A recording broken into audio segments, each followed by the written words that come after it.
ассалому алайкум бинандагони гиромӣ, бо умеди хушиҳои рӯзгори шумо ба нашри навини барномаи футболи осиё шурӯъ мекунем. чум идирӯз даври дуввуми бозиҳои ниҳоии ҷоми осиё миёни наврасони то 17-сола дар арабистони саудӣ ба поён расид. дастаи мунтахаби тоҷикистон дар ин давр бо дастаи мунтахаби Кореяи Шимолӣ қавоз буда бо натиҷаи 3-0 мағлуб гардид, аммо имконияти хуби ба бозиҳои 4-1 ниҳоӣ баромаданро аз даст надодааст. футболбозони тоҷик дар бозии аввалашон бар дастаи мунтахаби Умон бо ҳисоби 2-1 ғалаба карданд ва зарифсода дар он бозӣ ва ҳамчунин Назрулло Ашурализода 2 тӯбро ба самар расониданд. ва бозӣ бо дастаи мунтахаби Кореяи Шимолӣ футболбозони мо як борӯяи тоза омаданд, зеро 3 имтиёз доштанд, аммо футболбозони Кореяи Шимолӣ бошад ки бо Эрон 1-1 бозӣ карданд ва ин ҷо бо 1 имтиёз омаданд. қисми аввали вохӯрӣ албатта футболбозони мо тавонистанд ки дар муқобили Кореяи Шимолӣ бисёр бозии хуб ҳам нишон диҳанд ва дар дифоъ ҳам хуб кор кунанд, ҳарчанд зарбаҳо хеле кам буданд, вале дар қисми дуюм футболбозони дастаи мо баъди иваз шудани 3 бозигар ҳама рабти бозиро гум карданд ва дар натиҷа ҳисоб дар дақиқаи 50 аз ҷониби Пак Кван Сонг кушода шуд. Пак Кван Сонг ин як бозигаре ҳаст ки бисёр фавқулода ва дар бозие ки бо дастаи мунтахаби Эрон доштанд, ин бозигар хеле олӣ бозӣ кард, ҳарчанд гол назад, аммо паси голиро дода буд. ин ҷо бубинед хати дифои дастаи мунтахаби Тоҷикистон ҳарчанд зиёд будем, аммо ҳамаро аз даст додем.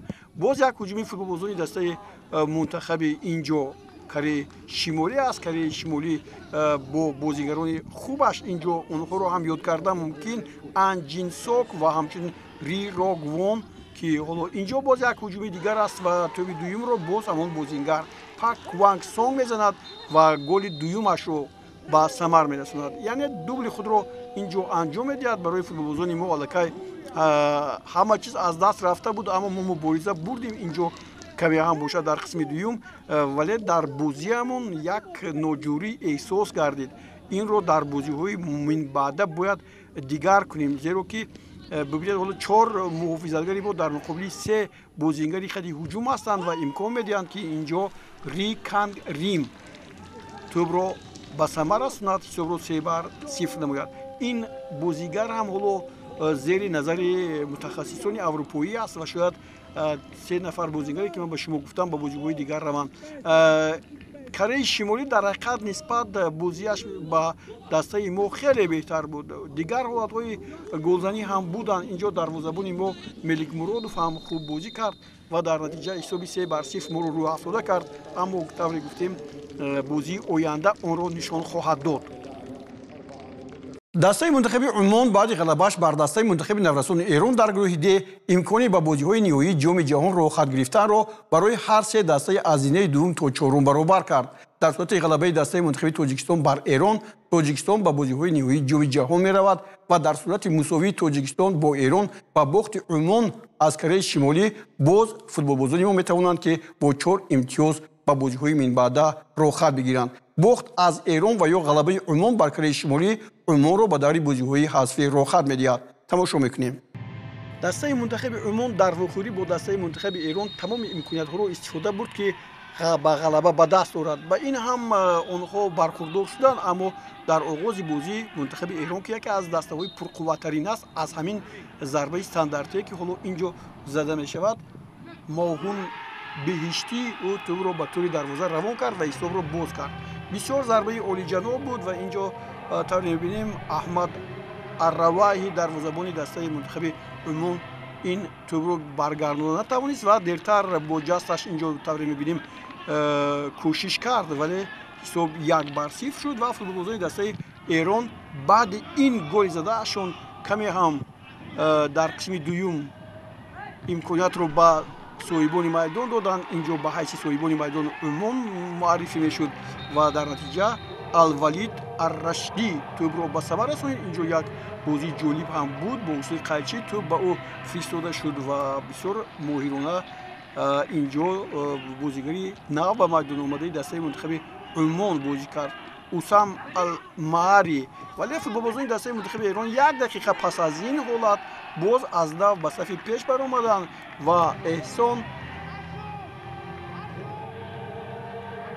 ин ҷо ки дар алоҳидагӣ буд тавонист ин тӯбро бо зарбаи ниҳоят хубаш ба тури дарвозаи дастаи мунтахаби умон равон кунад. Як бори дигар бубинед, бисёр хуб тӯбро барои зарба задан ба пояш мувофиқ кард ва дар натиҷа ин зарбаи эҳсон ҳам дастаи мунтахаби Эронро бори дигар ба сафи пеш баровард.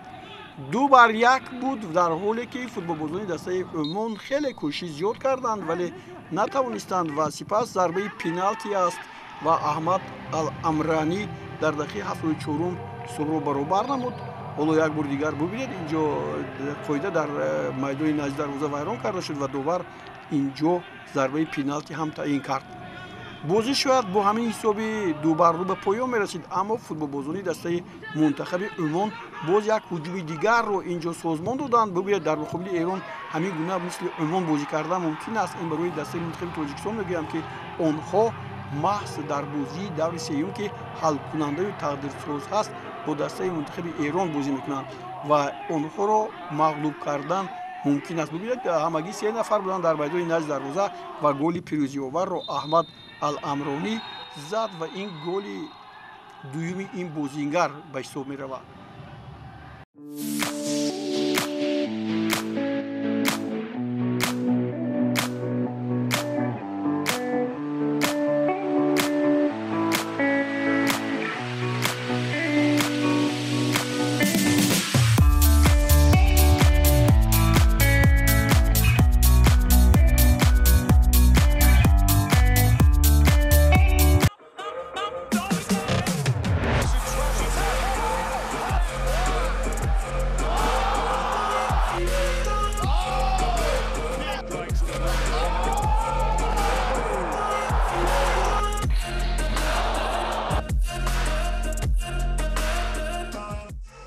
аслан бозиҳои даври дуввум аз вохӯрӣ байни дастаҳои мунтахаби наврасони Чин ва Ӯзбекистон шурӯъ гардид. аввалин дастае ки бозиҳои ниҳоии ҷоми ҷаҳон 2025-ро хоҳад гирифт маҳз футболбозони Ӯзбекистон мебошанд ки дар ин вохӯрӣ бо натиҷаи 2-0 ғалаба карданд. қаблан ӯзбекистониҳо дар даври аввал ҳам бо натиҷаи 4-1 мунтахаби Таиландро шикаст дода буданд. маҳорати фардии футболбозони дастаи мунтахаби Ӯзбекистон хеле олӣ аст. инро онҳо дар бозии аввал нишон доданд ва инҷо ҳам мутахассисон бар он буданд ки дастаи мунтахаби Ӯзбекистон ғалаба мекунад ва ҳамин тавр ҳам шуд. дар оғози бозӣ футболбозони дастаи мунтахаби Ӯзбекистон ҳуҷумҳои барқвори худро ташкил карданд, аз ҷумла ҳамин ҳуҷуме ки ҳоло аз канори рост ва зарбаи Серсенбоев, аммо дарвозабон инҷо Йиҳесан ин тӯбро дошта гирифт. футболбозони дастаи мунтахаби Чин ҳам имконияти олӣ пайдо карданд. як хараҷумараш дар назди дарвозаи дастаи мунтахаби Ӯзбекистон аст ва қариб буд ки футболбозони дастаи мунтахаби Чин ба комёбӣ муяссар шаванд, аммо ин тавр нашуд ва акнун дар дақиқаи 33 бошад онҳо тавонистанд ҳамин ҳуҷуме ки ҳоло барқвор аст бо ҳамин зарбаи ниҳоят хуби ҷанг Ченгрю ки касе ӯро инҷо пешашро намегирифт аз муҳофизатгарон тӯбро ба самар расониданд ва ҳисобро боз карданд. 1-0 чиниҳо тавре гуфтам дар дақиқаи сеюм ба сафи пеш баромаданд ва дидед бозии Вей Хансинро ки чӣ гуна паси олӣ партофт. танҳо дар дақиқаи охирии қисми аввали вохӯрӣ, дақиқаи иловашуда, футболбозони дастаи мунтахаби Ӯзбекистон фишорро хеле зиёд карданд. ҳоло ин дақиқаи 42 аст. бубинед чӣ гуна як ҳуҷуми дурударозе ки инҷо футболбозони Ӯзбекистон хуб бозӣ мекунанд. ҳоло Шукруллоев буд партофти ӯ ва баъдан зарба ва ниҳоят дақиқаи якуми вақти илова шуда ва як ҳуҷуми дигари футболбозони дастаи мунтахаби Ӯзбекистон ва инҷо тавре мебинем Садриддин Ҳасанов ҳисобро баробар мекунад. аслан футболбозони дастаи мунтахаби Ӯзбекистон аз дифоъ ба ҳуҷум зуд мегузаранд. ин баръало аст ва аз ҳамин хотир вақте ки ҳисоб 1-1 буд инҷо маълум буд ки Ӯзбекистон дар қисми дуюм ҳам бегол аз ин майдон намебарояд ва футболбозонаш пайваста ба ҳамун сӯи дарвозаи ин даста аз масофаи дуру наздик зарбаҳои бисёр хуб ҳам мезаданд. агар чиниҳо ҳам дар ин бозӣ ғалаба мекарданд, ҳамин зарба агар рост мебуд, бибинед ин боз ҳамон бозигари рақами 8 дастаи мунтахаби Чин Лю Ҷиале аст ки чӣ гуна зарбаҳои сахт ҳам дорад. ин голи аз ҳама инҷо зеботарин аз ҷониби Асилбек Алиев зада шуд. ӯ бо як расиши сар дидед тӯбро хеле моҳирона бардошт ва он парашютвор ба توری دروازه وارد شد و حساب 2-1 گردید و فوتبالبازان دسته منتخب ازبکستان با غلبه دوم خود سزاوار شدند و با این اولین دسته شدند که با 6 امتیاز با بازی‌های حذفی چهاریک نهایی جام آسیا و همچنین جام جهان را خط گرفت.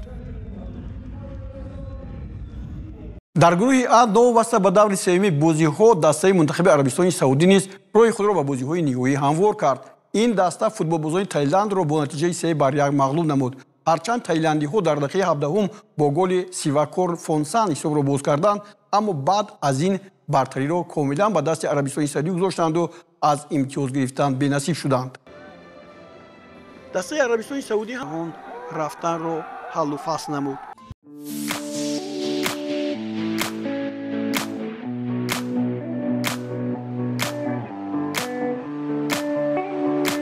با گروه ب توجه میکنیم. در این گروه که دسته‌های منتخب ژاپن، امارات متحده عرب، ویتنام و استرالیا قرار دارند، تا هنوز یگان دسته امکانیت بازی‌های نهایی جام جهان رفتن را از دست نداده است. امسال همه دسته‌هایی که از گروه‌ها و بازی‌های 4-1 نهایی را خط می‌گیرند، حق شرکت را در بازی‌های نهایی جام جهان به دست می‌آورند. در دور دوم ژاپنی‌ها با دسته منتخب ویتنام و آزموده بازی را مساوی انجام دادند و از نتیجه بازیشان در دور اول که بر امارات متحده عرب با نشانداد 4-1 غلبه کرده بودند، در زینه اول موقع دارند.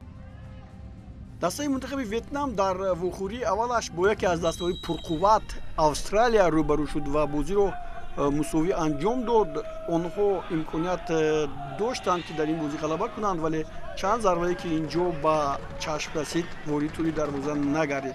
اکنون منتخب ژاپن چی؟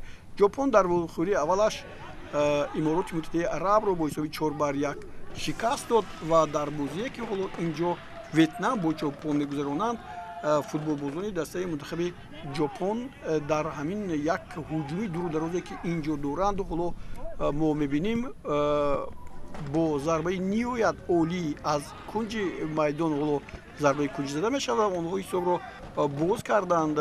حالت عالی است و میناتو یوشیدا حساب را باز کرد و فوتبالبازان دسته منتخب ژاپن را به صف پیش برآورد.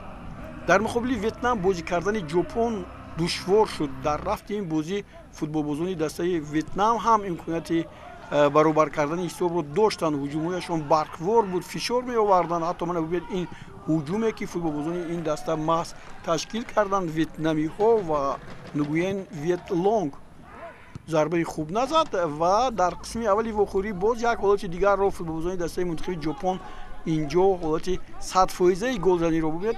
4-5 نفر بازیگران دسته منتخب ژاپن اینجا بودند، اما همین توپ را به طور دروازه روان کردن نتوانستند و ضربه آخرینشون خطا بود. در حد دسته منتخب ژاپن هم بازیگران فوق‌العاده عالی، یعنی با مهارت خاصی فردی بازی میکنند. ببینید این ضربه هایی که حالا زده میشوند، این یوشیدا است، باز یک بار دیگر از دور این دفعه ضربه میزند و دروازه‌بان هم هاو کیانتین بسیار خوب بازی میکند و این توپ رو برمیگرداند. در قسم دوم هم فشاری دسته منتخب ژاپن زیاد بود، باز دروازه‌بان، باز هجوم‌های پای در پای و ضربه‌هایی که برگردانیده شدند. از همه مهم آن است که فوتبالبازان دسته منتخب ویتنام توانستند در این وخوری یک گل زنند. این توپ هم در دقیقه ششمی وقت اضافه شده به قسم دومی بازی بود که اون رو تران گیاباو با هدف رساند و حساب 1-1 شد. اکنون در جدول این گروه ویتنام هم حالا امکانیتی به بازی‌های دیگر رفتن رو از دست نداده است. 2 امتیاز دارد و 2 بازی و به باخت 2 بازی رو با نتیجه مساوی انجام داد و این همان گلی که من در دقیقه 96 گفتم به طور دروازه دسته منتخب ژاپن از ضربه پنالتی زده شد. تران گیاباو یعنی دقیقه 6 وقتی اضافه شده آنها رو از باخت نجات داد. اکنون مبارزه خوب با 4 امتیاز دسته ژاپن در صدر جدول است. خب امارات در زینه دوم که بازی آن رو حالا باز تماشا خواهیم کرد. مبارزه اینجا پرشدت دوام دارد. در بازی دوم این گروه بین دسته‌های استرالیا و امارات متحده عرب، کارشناسان فوتبال آسیا بر آن عقیده بودند که استرالیا پیروزی به دست می‌آورد، اما نوسان امارات این فرضیه را باطل نموده استرالیا را با نتیجه 2-0 شکست دادند. دستای منتخبی австралия дар вохӯрӣ бо дастаи منتخبی имороти муттаҳидаи араб имкониятҳои хеле зиёди голзанӣ дошт. вале аз чӣ бошад ки футболбозони ин даста ин ҳолатҳоро ба иҷро нарасониданд ва дар натиҷа ҳоло бубинед ҳамин ҳуҷумҳои пайдарпае ки онҳо доранд метавонист бо гол ҷамъбаст шавад, аммо тири дарвоза нагузошт ки тӯб ворди тӯри дарвоза гардад ва ҳуҷумҳо хеле дурудароз дар майдони назди дарвоза буданд. бубинед ва баъдан футболбозони дастаи мунтахаби иморот ба ин одат карданд, риштаи бозиро ба дасти худ гирифтанд ва ҳуҷумҳои пайдарпаяшон сурат гирифт ва ҳоло мо инҷо ин лаҳза мебинем ки чӣ гуна голи зебое зада мешавад. ин ҳамагӣ дар дақиқаи нӯҳум аст. маҷид абдулхамис ҳисобро боз мекунад. аммо дар ин бозӣ кори аз ҳама хубро мас муҳаммад ҷамол иҷро кард ки партофти хуб анҷом дод. ҳоло бубинед боз як зарбаи хуби австралиягиҳо. ин тату аст. боз тири дарвоза ва бархӯрди тӯб ба он қайд мешавад. аз нигоҳи омор агар таваҷҷӯҳ кунем дар ин вохӯрие ки ҳоло мо шумо лаҳзаҳояшро тамошо мекунем, бартарӣ бар ҷониби футболбозони австралия ҳам буд. онҳо дар ин вохӯрӣ дар зарбазанӣ 23 зарба дар муқобили 6 зарба заданд, аммо зарбаҳои футболбозони имороти муттаҳидаи араб беҳтар буд.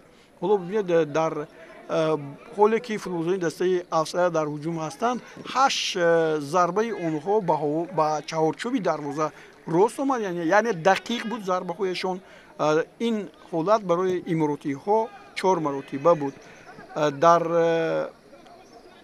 майдони назди дарвоза 13 зарба ба сӯи дарвозаи дастаи мунтахаби иморот зада шуд, вале на. ҳоло бибинед инҷо футболбози дастаи мунтахаби аморотро муҳаммад бутиро ки дар дақиқаи 52 ин тӯбро ба самар расонид, ҳатто кис дар ҳам мекашад ки чӣ гуна шуд ин ки ман ин тӯбро ворди тӯри дарвоза кардам. ин тӯби дуюм дар ҳамин бозӣ буд ки ба натиҷаи бозӣ таъсири мусбӣ расонд ба нафъи имороти муттаҳидаи араб ва бубинед дарвозабони онҳо ки инҷо дар ҳар лаҳза омода буд ки зарбаҳои хеле зиёди австралияро баргардонад. ҳоло муҳаммад бастакӣ бубинед ин дарвозабони дастаи мунтахаби иморот аст ва бубинед чӣ гуна ин тӯбро бо як расиши нӯги панҷаҳояш аз дарвоза берун кард. ба ҳар нав имрӯз бахти футболбозони дастаи австралия омад накард, вале онҳо гуфтем ки ҳанӯз дар ин гурӯҳ имконияти худро аз даст надоданд. як бозии дигар аст. дар сурати ғалаба кардан дар бозии охирашон бар ҷопон метавонанд аз ҷопон ҳатто шояд пешам гузаранд, аммо инро вақт нишон медиҳад.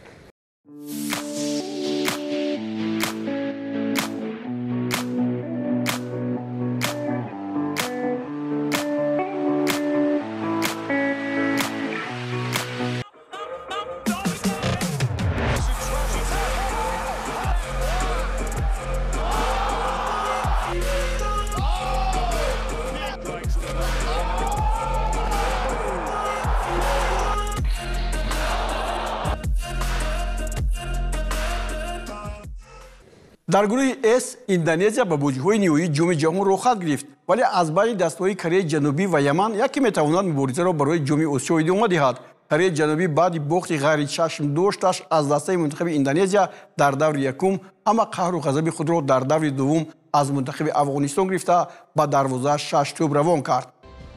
бозии байни дастаҳои мунтахаби Кореяи Ҷанубӣ ва Индонезия бояд дар даври аввал мусовӣ анҷом ёфт, аммо дар вақти иловашуда футболбозони Индонезия як имконият пайдо карданд ва ғалаба ба даст оварданд. акнун ин навбат ҳоло футболбозони дастаи Кореяи Ҷанубӣ зарбаи кунҷӣ мезананд дар муқобили Афғонистон. албатта сатҳи дастаҳо фарқкунанда ҳаст, дар ҳатто баробар бо Индонезия ҳам, ва инҷо футболбозони дастаи мунтахаби аллакай Кореяи ҷанубӣ ҳисобро боз мекунанд. дақиқаи сеюми вохӯрӣ аст. ҷунг ҳи ҷунг аз зарбаи кунҷӣ истифода мебарад ва баъдан бубинед зарбаи пеналти ҳам таъин мешавад. ин дақиқаи нӯҳум аст. аллакай Ким Е Гён ӯ тӯби дуюмро ба самар мерасонад.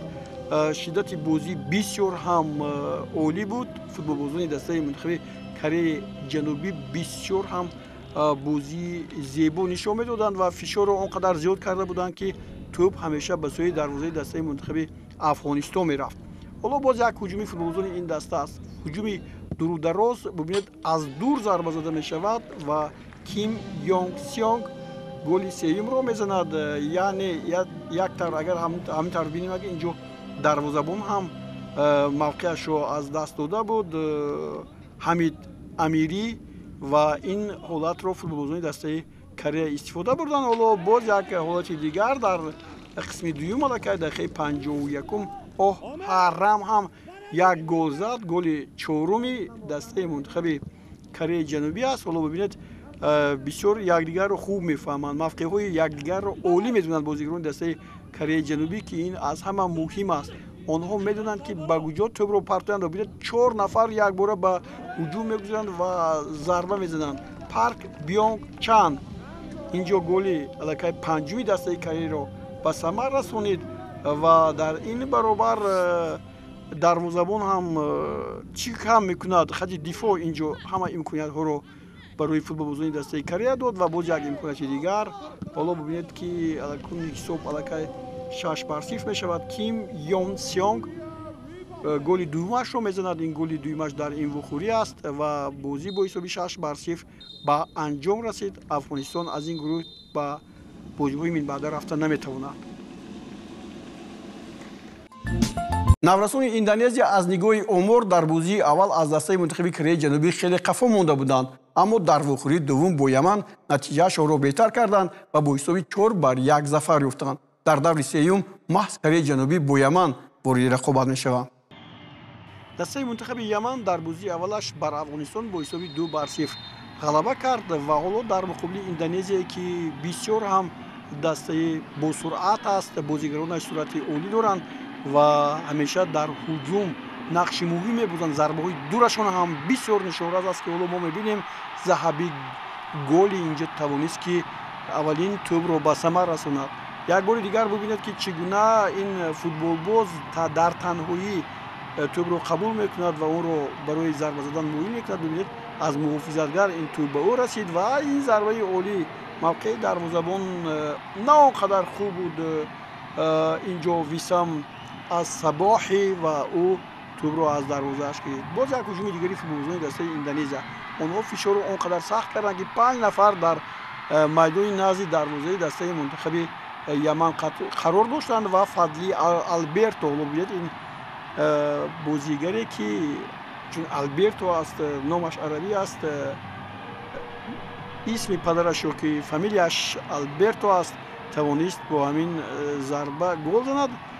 با یک طرف اگر هم تو نظر کنیم مثل اون که حالت نوبوزی است اما این طرف نیست و یک ضربه پنالتی هم در قسم دوم تعیین میشد به دروازه دسته منتخب اندونزیا و محمد الغرش این توپ رو به ثمر میرساند. 2-1 در دقیقه 52 قسم دوم وخوری است و بعد این گلی که فوتبالبازان دسته منتخب یمن زدند باز فشار به دروازه دسته منتخب یمن بود. باز یک ضربه پنالتی دقیقه 87 ایواندرا فلوراستا توپ رو به ثمر میرساند و حساب الکی به نفع اندونزیا است و اندونزیایی ها نسبت به دسته یمن امروز خیلی خوبتر بازی داشتند. موقعیت خوبشون در پیگیری هجوم ها بسیار عالی بود. حالا یک بار دیگر این ضربه پنالتی که زد ببینید بسیار آرامانه زد و میوید در دقیقه 89 باز همین بازیگر است ایواندرا روی برو با دروازه‌بان اول توپ رو برگرداند ولی بعدا ایواندرا فلوراستا گل دومش رو به ثمر رسانید و در مجموع گل چهارمی دسته منتخب اندونزیا بود که اندونزیا حالا در همین برابر در گروه اس در زمینه اول موقع دارد. 2 غلبه و 6 امتیاز، 5 گل زد، 1 گل از دروازه‌اش گرفت، صدرنشین است و از این گروه بازی بین دسته‌های منتخب کره جنوبی و یمن تقدیرساز است. کدام دسته که غلبه کرد به بازی من بعد می‌رود.